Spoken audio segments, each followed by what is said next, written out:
அனைவருக்கும் எனது அன்பான வணக்கம். திருவள்ளுவர் இயற்றிய திருக்குறளில் அறத்துப்பால் அதிகாரம் 7 புதல்வரை பெறுதல் 65வது குறள். மக்கள் மெய் தீண்டல் உடற்கு இன்பம் மற்று அவர் சொல் கேட்டல் இன்பம் செவிக்கு. ஒருவனுக்கு தன் மக்களின் உடம்பை தொடுதல் உடலுக்கு இன்பமாகும். அவர்களின் மழலை சொற்களை கேட்டல் செவிக்கு மிகுந்த இன்பமாகும். குழந்தையை பார்த்தவுடன் கட்டித் தழுவ ஆசை. ஏனெனில் அப்பா என்று வந்தால் எத்தனை களைப்பு இருந்தாலும் உடலுக்கு இன்பமாய் இருக்கும் களைப்பு போய்விடும். பிள்ளை சொல் தேன் போன்று இனிக்கும். தீண்டல் தீண்டுதலால் வரும் இன்பம், கேட்டல் கேட்பதனால் வரும் இன்பம். மெய்க்கு இன்பம் மெய், அதைவிட மிக இன்பம் வேறொன்றும் இல்லை.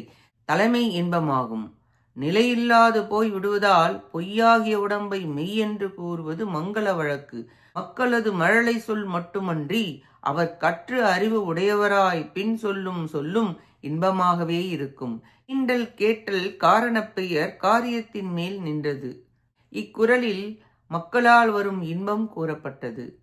நன்றி, வணக்கம்.